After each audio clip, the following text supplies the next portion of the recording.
할렐루야. 네, 이 성전과 그 각 가정에서 앱으로 함께하는 우리 귀한 일꾼들에게 주님의 은혜와 축복이 넘쳐납니다. 자, 오늘 우리 하나님 말씀은 디모데후서죠. 이제 3장 할 차례입니다. 디모데후서 3장. 특별히 디모데 전서 후서의 주된 내용은 교회가 이 마지막 때 영적인 타락의 길을 갈 때 어떻게 우리가 그 영적인 하락의 길을 막을 수 있는가? 또 이 목회자들이 어떻게 영적인 하락을 위한 예방 주사를 놔서 회복시킬 수 있는가? 그런 주된 내용이 핵심적입니다. 그리고 특별히 지난번에 했던 2장에는 우리가 확실한 가운데 말씀 안에 서야 될 것이다. 모든 불의에서 떠나야 될 것이다. 말씀하면서 이제 3장에 대한 설명을 합니다. 3장 우리 1절을 보니까 너는 이것을 알라 말세에 고통하는 때가 이르러 이렇게 시작합니다. 너는 이것을 알라 그러면서 말세, 여기서 말세라는 것은 뭐 실제로 그 당시만 해도 주님의 대한 부활 승천 이후 하나님 교회가 세워지고 또 이제 주님이 다시 재림할 때 이 전체적인 상황을 사실 말세라고 말합니다. 지금이야 또 이게 말세 중에 또 말세라고 표현할 수 있죠. 그러니까 일단은 말세라는 것은 주님의 승천 이후 재림까지의 전반적인 세대를 의미한다. 특별히 우리가 사는 시대는 또 말세 중에 말세지만 일단은 그런 말세에 오늘 말씀에 고통하는 때가 이를 것이다 이렇게 말씀합니다. 그래서 이 말세는요 하나님 말씀을 충만하게 경건하게 살고자 하는 자들에겐 더 어려움이 다가오는 그런 시대가 아닌가. 그래서 여기 3장 특별히 12절에는 그런 표현을 합니다. 12절에 보니까 무릇 그리스도 예수 안에서 경건하게 살고자 하는 자는 박해를 받을 것이다. 우리가 참된 신앙, 살아있는 신앙을 갖게 되면 이 어둠의 세력이 더 우리를 박해하고 또 종교적인 사람들이 더 우리를 핍박하는 그러한 요소들이 우리 가운데 일어날 것이다. 그것을 우리가 미리 이해하고 그런 환경에 대해서 두려워하지 말고 믿음으로 끝까지 승리하는 우리 모두가 돼야 될 줄 믿습니다. 특별히 말세 때 모습에 대해서 설명을 하고 있는데 2절에 보니까 사람들이 자기를 사랑하며 돈을 사랑하며 교만하며 비방하며 부모를 거역하며 감사하지 아니하며 거룩하지 아니하며. 말세에 어떤 모습들이 우리 가운데 많이 나타날 것인가? 특별히 여기서 그냥 표현되는 이게 이야기들은 믿지 않는 사람에 대해서 말하는 게 아닙니다. 여기 말한 언급되는 모든 대상자들은 바로 믿는 사람 안에 이런 사람들이 많이 있다는 뜻을 의미합니다. 당연하게 믿지 않는 사람들은 뭐 경건하지도 않고, 왜냐하면 이게 5절 같은 경우에 이런 표현이 있죠. 5절 뒤에 보면 경건의 모양은 있으나 경건의 능력은 부인하니 이 같은 자들에게서 내가 돌아서라. 그러니까 여기 경건의 모양은 있다. 이 사실 믿지 않는 사람들은요 아예 경건의 모양조차도 없습니다. 그래서 여기서 나오는 이 대상자들이 우리 교회 안에 있는 믿는 자 중에서 이런 사람들이 많이 생긴다. 그러면서 바로 사람들이 자기를 사랑한다. 사실 사람이 어떠한 결론에 도달하고 주님 앞에 쓸 때 뭐 상급의 심판을 받을 때 상을 받냐, 뭐 또 이렇게 벌을 받냐 이런 문제에 있어서 어떻게 결론 지어질 수 있는가? 그 시작은 어떻게 되는가? 그것은 다른 것이 아니라 우리 마음에 내가 사랑하는 것을 따라 결국 그 사람의 답을 얻게 됩니다. 결론을 갖게 됩니다. 그러니까 여러분들이 지금 무엇을 사랑하냐에 따라서 사람은 결론적으로 하나님 앞에 쓰는 결과를 갖게 될 것이다. 그래서 여기 사랑한다는 그런 표현이 있습니다. 여기에 디모데 후서에 보면 몇 가지 사랑하는 사람들에 대한 표현이 기록되어 있다. 첫 번째는 여기 자기를 사랑한다. 두 번째는 뭐 돈을 사랑한다. 뒤에 보면 쾌락을 사랑한다. 이런 표현들이 있습니다. 그러니까 우리가 하나님을 사랑하고 선을 행하기를 사랑해야 되는데 반대로 여기에 자기를 사랑하고 이 마지막 때 또 돈을 사랑하고 쾌락을 사랑하고 이러한 것들을 사랑하는 사람들이 많이 있을 텐데 그것이 합당치 않다 그런 표현을 말씀을 합니다. 우리 모두는 하나님을 사랑하고 선을 사랑하는 그런 중심적인 그런 믿음을 분명히 가질 필요가 있는 줄 믿습니다. 그래서 이 3장 2절에 사람들이 먼저 누굴 사랑해요? 자기를 사랑한다. 뭐 대부분 사람들은 자기를 먼저 사랑하죠. 그렇게 표현을 하지 않아도 모든 것이 자기 중심적이죠. 그러나 우리의 신앙은 하나님 중심적이에요. 또 그리스도의 몸된 교회 중심적인 그런 자세가 우리 가운데 필요한 줄 믿습니다. 그 다음에 또 돈을 사랑한다. 또 자랑하고 교만한다. 뭐 자랑하고 교만하다. 이건 건방지다는 그런 뜻입니다. 주변에 우리 믿는 사람 가운데도 그냥 세상적인 것을 자기를 자랑하고 또 건방지고 교만하고 오만한 그런 태도를 갖는 사람도 많습니다. 그다음에 비방하며 부모를 거역하며 감사하지 아니하며 여기 보면 특별히 이제 비방한다는 것은 남들을 회방한다는 겁니다. 남에 대해서 아주 고의적으로 안 좋은 이야기를 하고 막 거짓 증거하고 남들을 이렇게 반대하는 그런 뜻을 비방한다는 뜻을 말하고 부모를 거역하며 감사하지 아니하며 여기 보면 그냥 부모를 거역하고 감사하지 아니한다. 특별히 이렇게 부모하고 관련된 이 감사의 표현이 기록되어 있습니다. 사실 이 땅에서 이 세상의 사람 사이에 가장 중요한 것 중에 하나는 감사할 줄 아는다. 특별히 부모님께 감사하지 않는 것은 큰 죄이고 그 뭐 인간의 기본적인 요소를 상실한 겁니다. 그래서 어쩌든지 우리는 이 말세가 되면 사람들이 부모에게 감사하지 않는다는 그런 모습이 더 많이 나타난다는 뜻을 많이 갖고 있습니다. 이 부모라는 것은 사실 이제는 실제로 우리 육신의 부모가 첫 번째 포함되는 거고 두 번째는 영적인 부모도 포함되는 겁니다. 그래서 우리는 어쩌든지 부모 종종 우리가 뭐 우리 조용기 목사님에 대해서 어떤 분들이 이렇게 비방하는 분도 있고 그런 분도 종종 있어요. 그러나 우리 믿는 사람들, 우리 믿음의 사람들은 그래도 우리가 그분을 통해서 구원받았고, 예를 들어서 그러니까 영적인 모든 이 부모에게도 감사. 우리가 적어도 뭐 감사는 못해도 회방해서는 안 될 것이다. 그것은 결국 우리가 주님 앞에 있을 때 그것은 하나의 어떤 징계와 어려움을 당할 수 있는 그런 길들인 것을 분명히 알고 나는 우리 육신의 부모님께 진짜 늘 감사하는 믿음의 사람이 되겠다. 또 영적인 부모에게도 그런 마음을 늘 가질 필요가 있는 줄 믿습니다. 그래서 부모를 거역하며 감사하지 하며 또 거룩하지 아니하며 이런 표현들이 기록되어 있고요. 3절에 보니까 무정하며 원통함을 풀지 아니하며 뭐 무정하고 원통함은 뭐 화해 한번 이렇게 서로 이렇게 다투고 어떤 문제가 논란이 되고 서로 문제가 있을 때 화해하지 않는다는 그런 뜻은 쉽게 표현하면 그런 뜻이고 또한 모함하고 절제하지 못하며 살아오며 또 선한 것을 좋아하지 아니하며 배신하며 남을 또 팔아먹는 거죠. 또 조급하고 자만하며 쾌락 사랑하기를 하나님 사랑하는 것보다 더하며 그래서 우리가 우리 마음에 이 마지막 때 합당한 것을 사랑할 수 있는 마음이 되게 중요하다. 그렇지 않고 자기를 사랑하고 돈을 사랑하고 쾌락을 사랑하고 이런 것들을 사랑하면 결국 우리는 그 심은 대로 거두게 되는 모습을 갖게 될 것이다. 이렇게 표현합니다. 그래서 5절에 경건의 모양은 있지만 우리 믿는 자들이 외적으로 크리스찬이라는 이름은 내가 종교 기독교를 갖고 있다. 이런 이름은 가졌지만 사실 그 경건의 실제가 없다는 겁니다. 사실 경건의 실제는 우리 안에 계신 예수 그리스도이십니다. 여러분들이 어쩌든지 우리 하늘 보좌에 앉아 계신 그리스도를 바라봐야 되고 또 우리 마음 영 안에 계신 주님을 순간순간 바라봐야지만 우리 안에 경건의 실제를 갖게 될 줄 믿습니다. 그래서 우리는 경건의 모양은 있는 그런 사람이 형식적인 사람이 아니라 실제를 그리스도를 사는 그러한 사람의 모습을 가져야 될 것이다.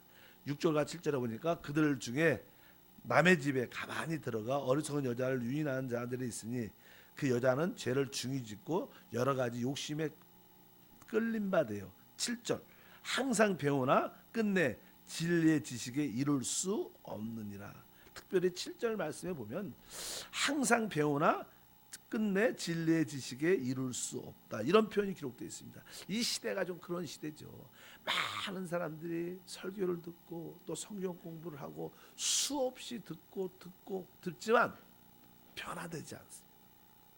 그리고 참된 진리에 이르지 못하는 그것이 이 마지막 말세에 나타나는 현상 중에 하나다.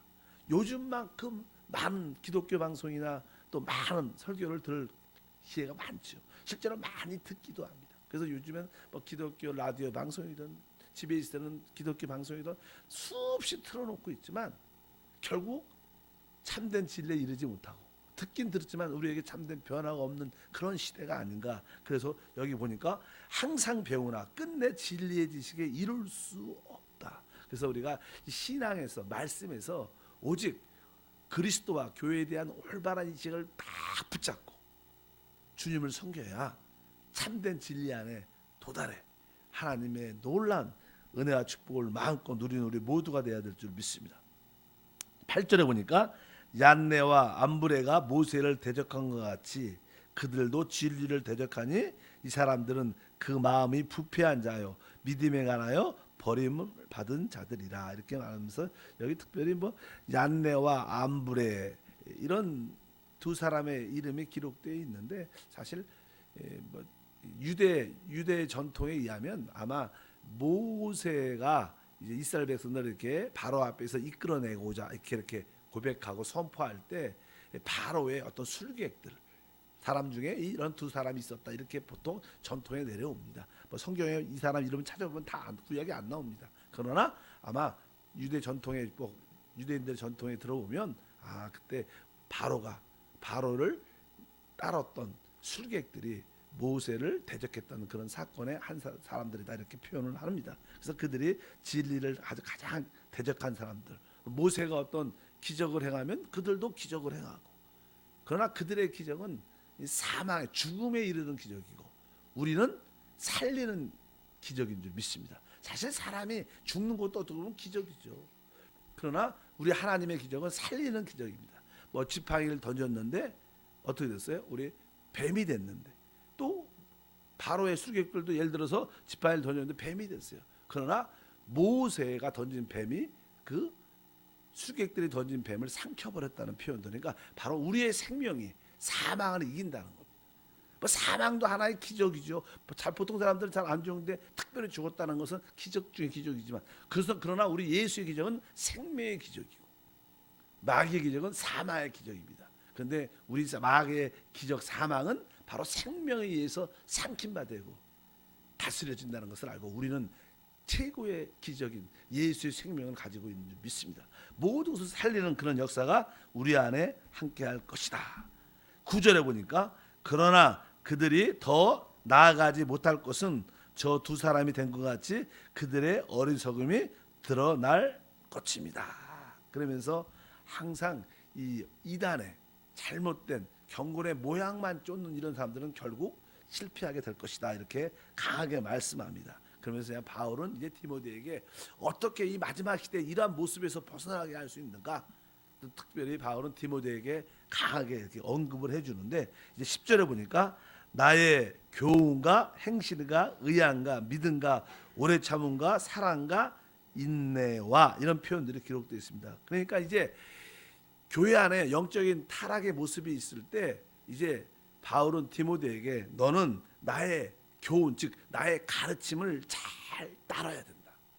바울이 나는 뭐 교회를 어떻게 치료하고 성도를 어떻게 인도해야 되는 그런 가르침을 많이 줬는데, 바로 네가 이 영적인 타락에서 그들에게 예방 주사를 성도들을 회복하려면, 예방 주사를 놓으려면 네가 나의 가르침, 나의 교훈에 적극적으로 배우고 따라야 된다. 그러면서 행실, 또 사실 우리가 가르치는 것뿐만 아니라 우리 행함도 가르치는 사람들이 어떤 행함이 필요한데 행실, 그 다음에 의향, 목적이라는 뜻이죠. 목적, 하나님의 뜻과 목적에 대한 이해와 믿음과 오래 참음과 사랑과 인내 이러한 것들을 가지고 있어야 된다. 그리고 또 바울 같은 경우에는 이곳저곳 복음을 전파할 때 많은 박해와 핍박을 실제로 많이 받았습니다. 그래서 그냥 거기에 11절에 그런 표현이 기록되어 있습니다. 박해를 받은가 고난과 또한 안디옥과 이고니온과 루스드라에서 당한 일과 이렇게 말씀하면서, 이게 바울이 이 자기가 복음을 증거할 때 많은 고난과 역경과 핍박을 많이 받았는데 이런 것들을 기억을 해야 된다. 그런 것을 너무 두려워하지 말라. 여기 뭐 여러 가지 도시가 나오죠. 뭐 안디옥 도시, 이고니온 도시, 루스드라에서 당한 일들과 어떠한 박해를 받은 것을 내가 과연 보고 알았거니와 주께서 이 모든 것 가운데 나를 건지셨다. 그러면서 어떤 환경도 두려워하지 말고, 보험 때문에 핍박과 밥 때문에 두려워하지 말고 끝까지 믿음으로 함께하면 하나님의 건지심을 체험하는 놀라운 축복과 은혜가 우리에게도 함께할 줄 믿습니다. 그러면서 12절 아까 읽었지만, 무릇 그리스도 예수 안에서 경건하게 살고자 하는 자는 박해를 받으리라. 그래서 그냥 교회 실제 안에서도요, 아주 의롭게, 좀 더 열정적으로, 아주 강하게 신실하게 믿는 사람들은 사람들이 별로 안 좋아해요. 왜? 너무 남들한테 부담을 주니까. 교회 안에도 그런 분들이 있죠. 아주 열정이 있고 뜨거움이 있고 아주 강하고 타협하지 않고 난 믿음으로 살 거야. 그러면 다른 분들이 이렇게 나는 저렇게 못 살고, 그것이 어떻게 그냥 부담스럽게 좀 편하게 믿지, 꼭 그렇게 믿어야 돼, 이런 생각을 많이 갖습니다. 그러니까 그런 분들이 사실 핍박을 받는 모습이 많습니다. 특별히 종교적인 사람들, 신앙이 없는 사람들은요, 열정도 믿는 사람을 별로 좋아하지 않습니다. 왜? 자기에 대해 거부감도 느끼고, 난 저렇게 심각하게 저렇게 이렇게 믿고 싶지 않아, 이런 어떠한 이야기를 사실 많이 듣죠. 그래서 종종 교회 안에서도 열심히 하는 사람들이 핍박받는 모습을 저도 봐도 느낄 때가 종종 있어요. 우리 집사님 그래도 끝까지 이기셔야 되는데, 남들이 볼 때 또 좋은 얘기를 잘 안 해줍니다. 그렇게까지 그렇게 열심히 할 필요가 있나, 좀 이렇게 지혜롭게 잘 해야지, 그렇게 표현하는 사람도 많은데, 어쩌든지 오늘 말씀에 무릇 그리스도 예수 안에서 경건하게 살고자 하는 자는 박해를 받으리라. 여러분들이 이런 박해, 너무 예수를 심하게 믿는다고 혹시 박해나 핍박이나 좀 어려움을 당해봤는가, 그런 이야기를 한 번쯤은 들어보기를 바랍니다. 자, 이렇게 얘기를 쭉 합니다. 사신자는 왜 그러냐면요, 요한복음 같은 경우도 예수님께서는 마지막 때 그러죠. 특별히 제자들에게 말합니다. 이 마지막 때가 되면 바로 나를 따른 자를 막 바리새인이나 장로들이나 제사장들이 너희를 이렇게 출교할 것이다, 쫓아내고 박해할 것이다. 그러나 두려워하지 말라. 그러나 그들은 바로 그것이 하나님을 믿는 일이라고 생각을 할 것이다. 보통 종교인들은요, 자기들의 어떤 전통이 있습니다. 가르침이 있습니다. 왜 박해하냐면요, 자기네 가르친 전통과 자기네 가르침을 따르지 않기 때문에 핍박하는 거예요. 실제로 보통 모든 게 그거죠. 우리는 하나님을 따라야 되는 거지, 사실은 신앙이 좀 차이가 있습니다. 또 예를 들어서 어떤 종교는 자기 교회에, 자기 어떤 종교의 어떤 전통의 가르침이 있어요. 전통과 성경의 진리의 계시는 좀 다르죠. 교회의 전통, 우리 캐톨릭 같은 경우에도 캐톨릭은 나름대로 하나의 전통이 있습니다. 가르침이 있습니다. 그러니까 거기서는 주로 성경 말씀보다는 캐톨릭의 전통, 교황의 권위에 모든 것이 중심이 맞춰져 있어요. 하나님 말씀 진리보다는. 그러니까 교회의 전통 가르침을 반대하면 핍박하고, 실제로 우리 교회 역사에서 가장 참된 신앙인을 가장 많이 순교시킨 곳이 어디냐?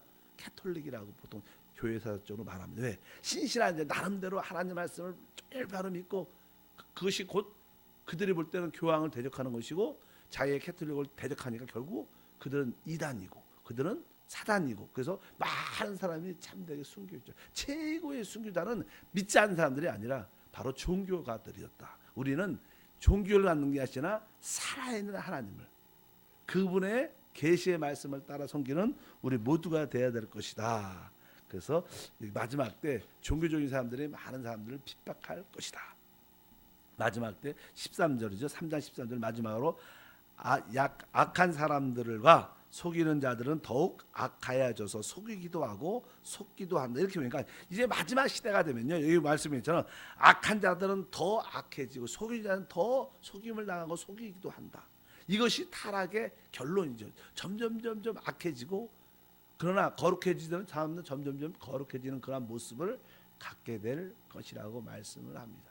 이 시대도 그렇죠. 신앙이 거룩한 자는 더 거룩해지고, 또 육신적인 자들은 더 육신적으로, 쾌락을 사랑하는 자는 더 쾌락을 사랑하는 그런 모습으로 이렇게 구분이 쫙 되면서 하나님께서, 주님께서 이 땅에 오시지 않을까 생각을 많이 합니다. 그래서 어쩌든지 우리는 기도를 가장 많이 해야 될 것 중에 하나가, 우리 자신뿐만 아니라 우리 자녀들이 올바른 건강한 하나님 말씀을 잘 들을 수 있는 교회를 선택해서 끝까지 신앙생활을 지키는 게 되게 중요하다고 생각합니다.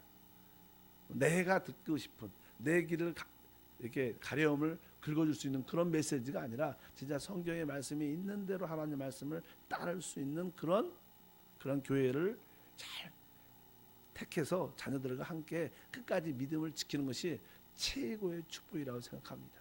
마지막 때는 이렇게 성도들이 그냥 자기 듣고 싶은 자기 취향에 맞는 자기 기호에 코드에 맞는 그런 교회를 선택을 많이 하죠. 그러나 진짜 우리에게 생명을 주고 우리를 영적으로 살릴 수 있는 조금은 듣기는 거북할 수 있어도 그래도 영적인 건강을 회복하는 그런 걸 선정하는 게 되게 중요하다고 생각합니다. 그래서 우리 모두가 승리의 삶을 살아야 될 줄을 믿습니다. 그렇지 않으면 아까 말씀한 것처럼 악한 자들은 더 악해지고 속이는 자는 더 속이기도 하고 또 그러니까 자기도 속죠.